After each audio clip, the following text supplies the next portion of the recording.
পৃথিবীতে আপনি যে কোনো ব্যবসা বাণিজ্যই করেন না কেন, সেখানে নগদে বাকিতে হয়, কিন্তু একমাত্র ব্যবসা আদম ব্যবসা ভিসার দালালি, এটা বাকিতে হয় না কখনো। আপনি টিকিট কাটার সময় সব টাকা পরিশোধ করা লাগবে।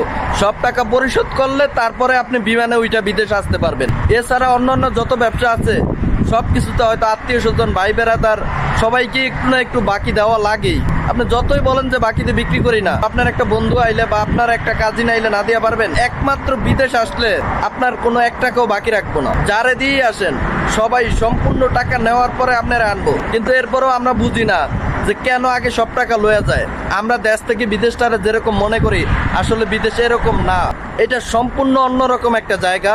আর বাংলাদেশ থেকে যেরকম ভাবে কথা বলে দালালরা, এই কথাগুলো একবার হুবহু মিলে না।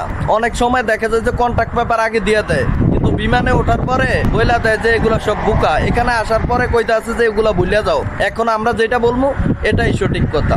আমার মনে হয় না দুনিয়াতে এমন কোনো লোক আছে যে দালালের টাকা বাকি রেখে আসছে, আর আসলেও এটা সম্পূর্ণভাবে আর রিটার্ন করে না।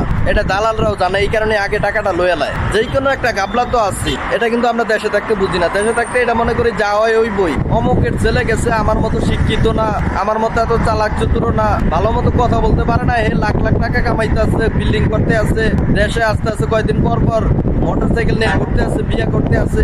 এত কিছু কিভাবে করে? আমি কেন পারম না? অমুককে পারলা, আমি কেন পারম না? যাইয়া দেখি, যা হয় ওই আল্লাহ ভরসা। দালাল তো আগে থেকেই জানে সবকিছু। প্রথমে আইসা যে রুম দেখবো, ওই মনে করেন মাথা খারাপ হয়ে যায়। কয়েকদিন তো ফ্যামিলির সাথে কারোর সাথে কথা বলতে ভালো লাগে না। বাড়ি থেকে সবাই সান্ত্বনা দেয় যে 3-4 মাস থাকলে পরে আস্তে আস্তে ভালো লাগবো, বা কষ্টটা আগের তো একটু কম হইব। প্রথম একটু এরকম লাগেই পরে ঠিক হয়ে যাবো। আসলে কথা হইলো পরে ঠিক হয় না, পরে এটা আপনার শরীরের সাথে অ্যাডজাস্ট হয়ে যায়। আপনি যদি কন্টিনিউ 3-4 মাস যে কোনো একটা কাজ করতে থাকেন, এরপরে ওইটা অত বেশি পেইনফুল হয় না, ওটা শুয়ে যায় আপনার শরীরের সাথে অ্যাডজাস্ট হয়ে যায়। তখন মনে হয় যে আমার বাঁচতে হইলে এইটাই করতে হইব, দৈনিক সবাই করতে আছে, আমিও করতে আছি। কষ্ট কিন্তু আগের মতোই হয়, কিন্তু ভিতরে অত বেশি লাগে না। সবাই ভালো থাকবেন। আল্লাহ হাফেজ। আসসালামু আলাইকুম।